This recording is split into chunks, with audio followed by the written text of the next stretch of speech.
Amara was the kind of girl the wind barely touched. She moved softly, her steps lighter than the rustle of the mango trees behind her family's small hut. Her eyes, always lowered, hid the curious fire she kept hidden deep inside her. In the village of Ndura, everyone knew her as the girl with the shy smile and a face that seemed untouched by hardship or sorrow. Her skin was smooth and dark as river stones, her lashes long like feathered shadows. Women often sighed when she passed, whispering blessings against envy, while young men stumbled over their words, offering to carry her firewood or fetch water from the well just to earn a glance. But Amara never sought attention. She belonged to the quiet, the ones who listened more than they spoke, the ones who saw everything and said nothing. Her life had always been simple. After her father died of a fever when she was 6, her mother, Nafula, raised her alone.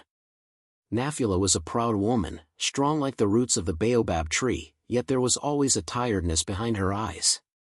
For many years, it had just been the two of them, mother and daughter, laughter and silence, weaving mats and selling cassava at the market. But all of that began to shift when Nafula married Malamu. The wedding had been quiet, almost rushed. Some said Nafula had grown weary of loneliness. Others said she'd been enchanted by Malamu's strange charm. He was not from Ndura. He came from a distant village, carried by rumors and dusty feet. He was a tall man, his voice low and steady like distant thunder. There was something about him that demanded respect, his straight posture, the way he rarely blinked, and how he spoke in slow, measured tones. People called him Malamu, the teacher, though no one really knew what he taught or where he had learned. He never laughed, rarely smiled, and his eyes, those dark, sunken eyes, never seemed to rest. At first, Amara tried to welcome him. She was polite, obedient, careful to avoid disrespect. But something in him disturbed her. He never touched her, never raised his voice. Yet, he watched her. Not in the way a father watches over his child. His gaze lingered too long. It wasn't hunger, not quite. It was something else. Something colder, darker. Sometimes when she laughed, he would tense, his jaw tightening, his eyes narrowing like a snake sensing danger. One day, after she came home from the market humming a song, he slammed the door shut behind her and asked why she was singing like a street girl. Amara apologized. She hadn't realized the melody could offend anyone. From then on, she sang only in her mind. Nafula changed too. Her laughter faded, her back seemed more bent. She no longer asked Amara about her dreams, no longer joined her outside under the moonlight. She stayed close to Malamu, her words measured, her eyes dull. Amara missed her mother even though they still shared the same home. Whispers began to stir in the village. Not loud ones, just the kind carried between women when they bent over river stones washing clothes or when they gathered under the tamarind tree shelling groundnuts. They said Malamu had been married before. His wife had drowned in a river. Some said she'd fallen. Others said she'd walked into the water willingly. A few swore they saw him standing near the river that same morning, alone, holding something wrapped in cloth. But no one questioned him. Wamo had a way of making people swallow their suspicions. Amara tried to ignore the growing fear in her chest. She focused on her weaving, her chores, the soft glow of morning light through her bedroom curtain. Yet the house no longer felt like home. There was always a chill, even when the sun blazed outside. And then came the night she found the mirror. She'd been searching the storeroom for an old basket. The room was filled with dusty things, abandoned tools, broken pots, forgotten memories. As she shifted a torn curtain aside, she saw it. A mirror, propped against the wall, half covered with a cloth. Its surface was cracked, a jagged line running through the middle like a scar. Something about it pulled her forward. She knelt before it, brushed the cloth aside, and looked into it. At first, she saw her own reflection, pale in the moonlight, eyes wide, mouth slightly open. But then, behind her, a shadow. A figure she couldn't quite place. Her breath caught. She spun around. No one. Heart pounding, she turned back to the glass. The crack shimmered. The air grew colder. And then, faint but clear, a whisper slithered through the room. Not from outside. Not from behind her. From inside the mirror. Stay away from the river. Amara gasped and staggered back, knocking over a broom. The sound snapped her back to the real world. But the whisper echoed in her ears long after she fled the storeroom, long after she lay trembling beneath her blanket, eyes fixed on the wall, willing the night to pass. The next morning, Wamo sat silently at the breakfast mat, chewing slowly, his eyes unreadable. But when Amara entered the room, he looked up and stared. And for the first time, she did not lower her gaze. Something inside her had shifted. Something inside her had awakened. The days grew heavy in the house of Nafula.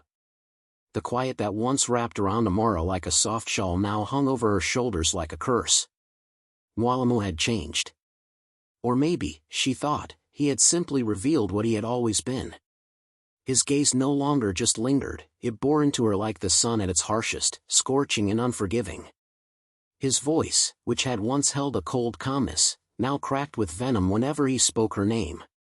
You walk like you think the ground is blessed by your feet, he sneered one morning as she stepped out to fetch water. Stop swinging your hips like some Jezebel. Amara froze, the clay pot trembling in her grip. She hadn't done anything differently. She had walked as she always did. But that day, and the many after it, Wamo seemed to see her as something vile, something offensive simply because she existed. He began to monitor everything she did. If she so much as smiled at a child on the path, he accused her of trying to lure boys. If she wore the bright-colored chiton her mother had sewn for her, he barked that she was tempting demons. And when he caught her one evening sitting in the yard, humming softly and weaving her braids beneath the orange glow of the setting sun, he lost control. You dare decorate yourself like a prostitute in my house, he roared, storming across the yard. Amara barely had time to move before his hand flew across her face. The slap rang out, loud as thunder. Her cheek burned as tears filled her eyes. She didn't cry out, she had learned not to. But her heart clenched when she looked toward the doorway and saw her mother standing there, her hands folded, her lips tight, her eyes dull with fear. Nafula said nothing. She didn't come to her daughter's side. She simply turned and walked back inside the house. That night, Amara sat outside, nursing her cheek in the dark. She didn't hate her mother, she pitied her. Whatever light Nafula once had was now buried under the weight of fear. Malamu had wrapped her soul in iron chains, and Amara could feel her mother's absence like a hollow space in her chest. But someone else had noticed. Kito. He had been her friend since they were children, back when they used to race barefoot along the riverbanks and steal roasted groundnuts from the market stalls. Now he was taller, leaner, with strong shoulders and the sharp eyes of a hunter. That day, he had seen her at the well with a bruise shadowing the side of her face. He waited until dusk, then approached her quietly near the edge of the forest. Amara, he said, his voice low but steady, what happened to your face? She turned away. I fell, she whispered. He didn't believe her. He never had when she lied like that. Your cheek tells another story, he said. Was it Malamu? She didn't answer, but the silence between them said everything. Kito's jaw tightened. This has to stop. He can't. Before he could finish, Wamo appeared like a shadow from the trees, his eyes glinting. You have business with my daughter? He asked, voice quiet and dangerous. I have business with justice, Kito replied. A man shouldn't treat a girl like a dog. Wamo stepped closer. You speak of justice, hunter boy? Then hear this, keep your nose out of women's business, or you'll find the forest isn't the only place that knows how to bleed. Kito held his ground for a moment longer, then stepped back. I won't forget this, he said, his eyes fixed on Amara. And neither will the spirits. Wamo chuckled softly, a sound like broken glass. Let them watch. After that night, Amara saw Kito only from a distance. He would glance her way sometimes, his gaze protective, but he kept his promise not to interfere, for now. Wamo was not a man to cross openly. Inside the house, things worsened. Malamu restricted her even more. She was no longer allowed to attend the village dances. When she asked why, he said, "Only whores dance in public." He made her wear dull, oversized cloths to hide her figure. He threatened to cut her hair if he ever saw her braiding it again. The small joys of girlhood, jewelry made from cowrie shells, songs under the moon, dreams whispered into the wind, were stripped from her one by one. But the strangest of all happened late one night. Amara had woken up thirsty. She tiptoed through the house to fetch water, careful not to wake anyone. As she passed the storeroom, she heard something. A murmur. A language she didn't understand. Curious, she crept closer. The door was slightly ajar. Through the narrow crack, she saw Wamo kneeling before the cracked mirror. He had removed his shirt, and sweat glistened down his back. His hands were lifted toward the glass, and his mouth moved fast, uttering words that made no sense to her. It wasn't Kiswahili. It wasn't any village tongue. She listened, heart pounding. "Mirror spirits," he whispered, "cleanse this house of her poison, purge her beauty, remove what offends the gods." His reflection in the mirror twisted. Amara's breath caught as she saw, for a moment, not one face, but two in the glass. One was Mwalamu's, the other, a warped, pale version of him, grinning with cracked teeth. She stumbled backward and ran silently to her room, heart galloping in her chest. The next morning, the mirror was gone. And Wamo smiled too widely when he greeted her. Something was unraveling in the house. And Amara felt that whatever thread had been pulled was winding its way toward something terrible. The sky was a dull gray the morning Wamo called Amara to follow him. A chill wind whispered through the trees, carrying with it the scent of rain. He stood at the doorway, his figure blocking the light, his eyes unreadable. "Your mother needs the herbs from the riverbank," he said, voice calm, too calm. "They soothe the fever. Come. You'll help me gather them." Amara hesitated. She glanced at Nafula, who lay weak and pale on her mat inside. Her mother's breathing was shallow, her forehead damp with sweat. The sickness had come suddenly the day before, and despite her fear of Malamu, Amara couldn't bear to leave her mother suffering. So she followed. The path to the river was narrow and winding. Trees crowded close, and birds fluttered away as they passed. Malamu didn't speak. His silence felt heavier than words, like a presence that pressed against her spine. Every step toward the river made her chest tighter. Still, she walked.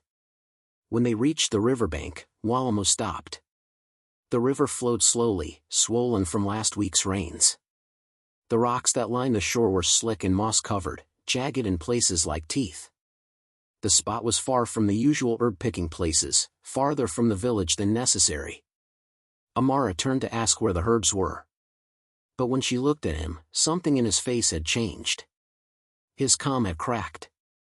"You," he said, stepping closer, his voice low and trembling. "You've brought demons into this house." Amara's eyes widened. "What? You think I don't see it? The way men look at you. The way you walk around with that cursed face. Laughing. Tempting. Mocking me every time you look in my direction." "I don't," she began, stepping back. "Shut up," he roared. Birds scattered from the trees. His whole body shook as he advanced on her. "You think beauty is a blessing? No. It's a disease. It rotted my first wife. It's rotting you. It turns hearts to ash. It breaks homes. And now you're trying to break mine." Amara backed up until her heel hit a rock. She stumbled. Wamo was already upon her. He grabbed her by the arm and dragged her toward the largest rock on the river's edge, a stone dark and flat, with a sharp ledge shaped like a blade. She kicked, screamed, but his grip was iron. "This is the only way," he muttered. "The only way to cleanse this house. To silence that mirror once and for all." With one final growl, he raised her and slammed her face into the edge of the stone. A sickening crack echoed across the water. Blood splashed across the rock, a burst of red that painted the gray surface like spilled ink. Amara's scream was short, cut off by the impact. Her body slumped. For a moment, Wamo held her by the arms, staring at the blood. It ran down into the river, trickling across the surface like a curse. Then, with no more emotion than tossing away a broken tool, he shoved her limp form into the current. The river accepted her without question. Her body vanished beneath the surface, and the water, disturbed, bubbled and turned murky. A smear of crimson swirled where she had disappeared. Wamo stood over the blood-stained rock, chest heaving. "Let the spirits have you," he muttered, turning away. He didn't look back. Not once. By the time he returned to the village, the rain had started to fall. It wasn't heavy, just enough to erase footprints and wash away the smallest traces of blood. But it couldn't hide the guilt clinging to his skin like the river's chill. When Nafula asked where Amara was, Wamo waved his hand dismissively. "She ran off," he said. "Probably to meet some boy." "That's the kind of daughter you raised." Nafula tried to sit up, alarmed. "She wouldn't do that. Not without telling me." Wamo poured her a bowl of broth and forced it into her hands. "She's not a child anymore. You know how they are, dreamers. Lust-blinded. Maybe she'll come back when reality slaps her." Nafula looked toward the door, her brow furrowed, the fever making her thoughts slow. Something felt wrong. But Wamo touched her arm, gently this time. "You need rest," he said softly. "Let the girl be. You'll see. She'll come crawling back when the world shows her its teeth." But deep inside her, Nafula's mother heart trembled. She knew her daughter. And something cold told her this was more than a runaway. That night, Wamo sat alone outside, staring into the darkness. The cracked mirror was back in the storeroom, hidden beneath cloth, its whispers silent. For now. But the river never forgets. And blood spilled in its current always leaves a stain. It was 3 days after the storm when the river gave up a secret. An old fisherman named Juma, who cast his nets early before the sun touched the horizon, was the first to see it. The torn piece of cloth floated downstream, caught on a jutting root near the bend where the river curved away from the village. At first glance, it looked like a scrap of discarded cloth. But when Juma leaned closer and pulled it from the water, he saw it for what it was, delicate, pale blue, the very cloth Amara had been wearing the last time she was seen. The fabric was torn and stained. A single thread of blood clung to one edge. Within hours, the village stirred. Word spread like wildfire, igniting old whispers and birthing new ones. The elders gathered. Young men picked up sticks and machetes, forming search parties to comb the riverbanks, forests, and nearby hills. They found nothing. Not a footprint. Not a scent. Not a strand of hair. The river, it seemed, had swallowed its secrets whole. Still, they searched. Mothers wept. Children asked questions. And Nafula, weak and shaken from her illness, held the torn cloth in her hands and sobbed into it, calling Amara's name as if she might still answer. Through it all, Wamo stood at the center of the storm, draped in the robes of mourning. He shook his head solemnly. He offered vague prayers to the ancestors. He walked through the village with a bowed head, accepting condolences with a tight-lipped sorrow that never quite touched his eyes. But behind closed doors, he moved quickly. Amara's clothes, her woven mat, her bracelets and beaded anklet, all of it was gathered in a sack and taken into the forest that night. There, Wamo built a fire and fed the flames every memory of her. The smoke rose black and bitter, curling into the sky like a ghost. "Let this be the end," he whispered. "Let her be gone." But it was not the end. Keto had watched everything from afar. Since Amara's disappearance, something had gnawed at him. The way Wamo spoke. The way his eyes never flinched when her name was mentioned. It didn't sit right. Keto had grown up with Amara. He had seen her bruises. He had heard her cry behind the granary. And he had once vowed to protect her. So while the others searched the trees and rivers, Keto took a different path. In a hut at the edge of the village lived a woman named Mama Nyana. They called her the Mirror Seer. Her sight had dimmed with age, and her voice crackled like dry leaves, but they said she could see into the soul of broken things, especially mirrors. Her home was filled with them. Small ones, large ones, round and jagged. Some were whole, others shattered and reassembled like puzzles. The largest hung on the wall behind her mat, a wide, cracked glass framed in bones. When Keto arrived, Mama Nyana didn't look up. "You've come for what the river won't say," she rasped. Keto nodded. "I need to know what happened to Amara. Bring me something of hers." He held out a tiny beaded bracelet he'd found near the mango tree where they used to play. It had been hers. She'd dropped it weeks before. He had meant to return it. Mama Nyana took it in her withered hand, then turned slowly to the cracked mirror.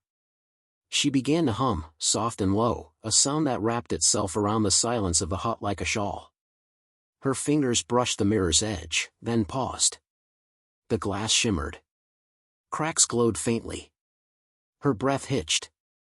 "She is gone," the old woman whispered. "But not taken. She is below, but not dead.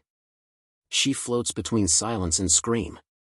The river swallowed her, but it could not digest her." Keto's blood chilled. "She lives," he whispered. "She lives in death. And the river remembers." "What does that mean?" Mama Nyana turned her gaze on him then. Her eyes were pale, nearly white, but they burned with knowing. "It means the mirror has not closed. And the man who cast her down will see her again." That night, the wind howled through the trees. Malamu lay in his hut, wrapped in a thin blanket. Nafula, exhausted from days of grief, slept fitfully beside him. The fire had burned low, casting strange shadows on the walls. But Malamu could not sleep. Every time he closed his eyes, he saw the rock. He heard the crack. He saw the blood swirling in the current. Then, in the silence, a sound came. Drip. Drip. Drip. He sat up. The fire flickered. In the corner of the room stood the cracked mirror, covered in cloth. But the cloth was soaked, dripping with water. His hands trembled. He rose, step by step, moving toward it.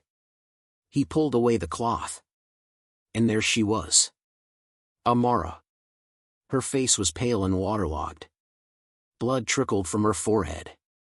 Her eyes, wide and unblinking, stared back at him from beneath the surface of a river that was not in the room.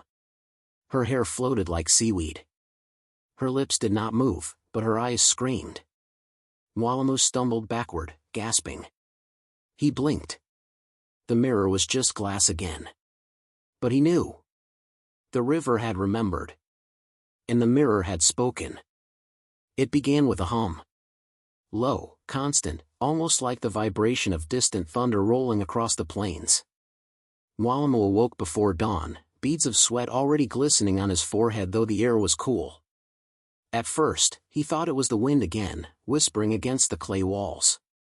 But as he turned his head toward the darkened corner of the room, he realized the sound came from the mirror. The cloth he had used to cover it the night before now lay crumpled on the floor. The glass was bare. Alive. He stared. The surface of the mirror rippled faintly, like water disturbed by breath. Then his reflection blinked. He did not. In the mouth, it opened, wide and unnatural, jaw unhinging like a snake, stretching into a silent scream. No sound came from the glass, but the force of it echoed in Malamu's chest like a blow. His own face, his own eyes, filled with a torment so raw it clawed at his throat. He leapt back, knocking over a stool. Nafula stirred beside him, murmured something, then fell silent again. Malamu didn't wake her. Couldn't. He watched the mirror until dawn, frozen in place, listening to the hum until the sun's first light silenced it. The next morning, something was wrong with the air. It felt thick, metallic, as though soaked in unseen blood. The livestock pen, which always brayed with early life, was dead silent. Malamu approached it slowly, dread already blooming like mold in his belly. What he found stole his breath. All of them, every goat, every chicken, even the old cow, all lay sprawled and still. Eyes wide open. Mouths agape. Their bodies bore no wounds, no bite marks. Just the expression of something that had seen a nightmare arrive in daylight. Their eyes seemed to follow him as he staggered back. Eyes filled with horror, staring through him. Malamu did not bury them. He returned to the hut and stared at the mirror. The hum had stopped, but it glinted at him mockingly. The same mirror he had stared into while shaving. The same one he had prayed to. The same one he had spoken to in tongues, whispered to in secret, and begged to purge beauty from his home. Now, it stared back with her face. He could see her in the reflection, Amara, water-washed, broken, with blood dripping from her temple. No longer screaming, just staring. Quiet. Waiting. No, he snarled, grabbing his axe. With a roar, he brought it down on the mirror, shattering the glass into 100 sharp pieces. But when the dust settled, his legs weakened. Every shard on the ground still reflected her. Not his face. Hers. Bloodied and broken. Some shards showed her lying still. Others showed her sitting up. In one, she smiled with blood on her teeth. He swept them into a sack and hurled them into the pit behind the house, then collapsed inside, gasping. Nafula was rocking on the floor, arms wrapped around herself, muttering to no one. He approached her. "What are you doing?" he asked, too loudly. She looked up at him with hollow eyes. "She's in the walls," she whispered. "What?"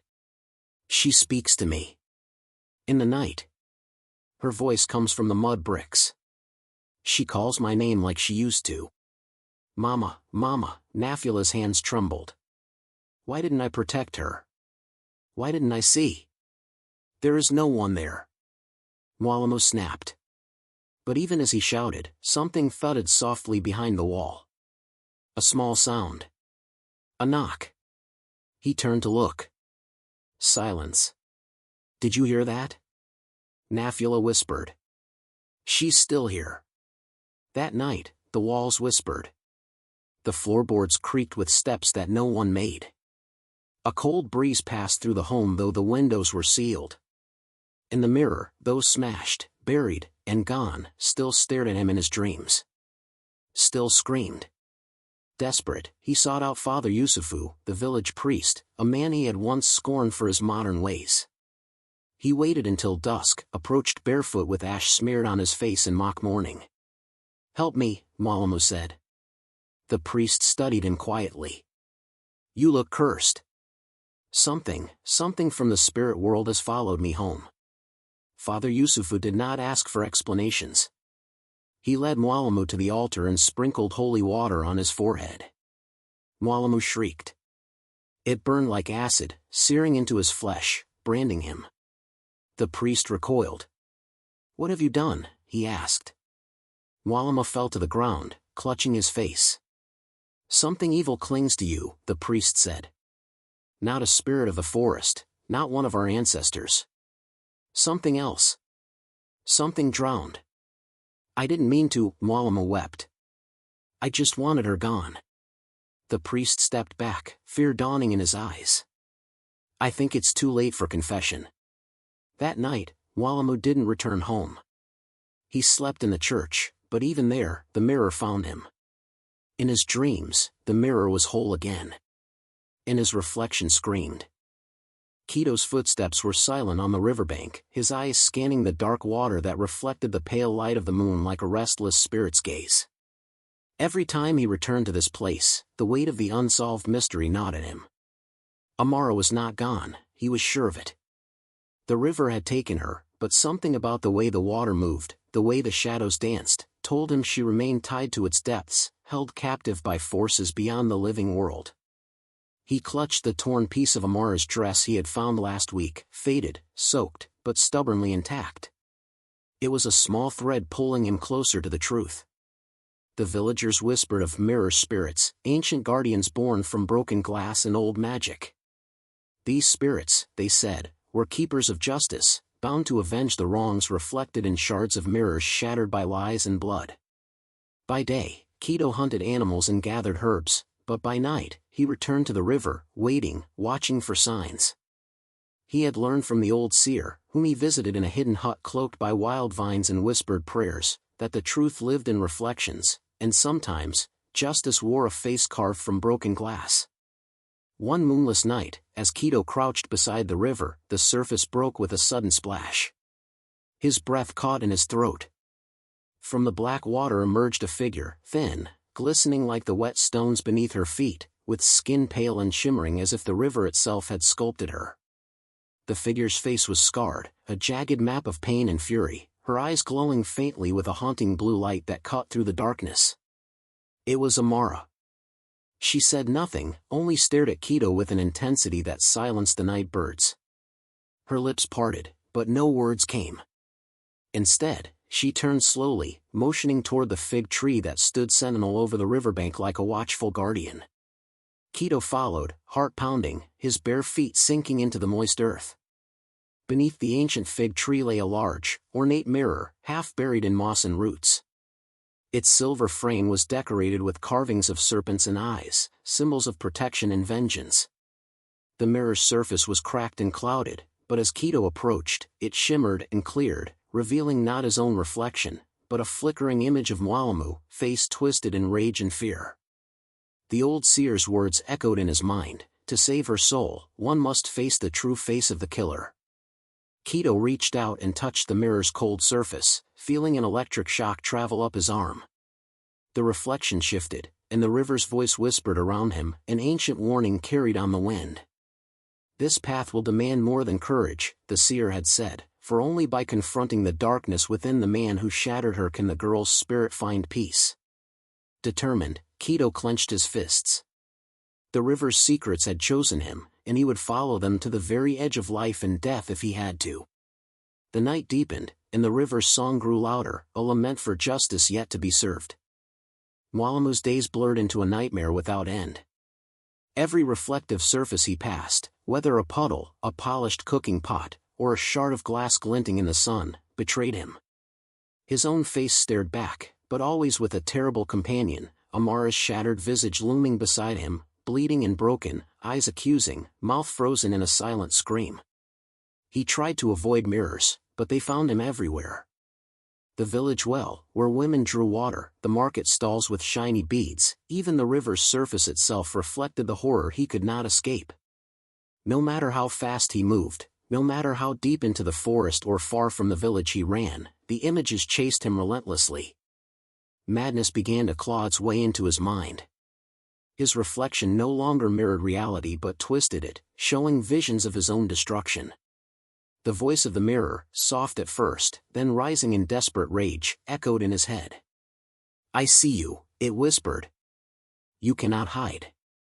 One evening, in a fevered panic, Wamo grasped a rusty knife and pressed it to his eyes.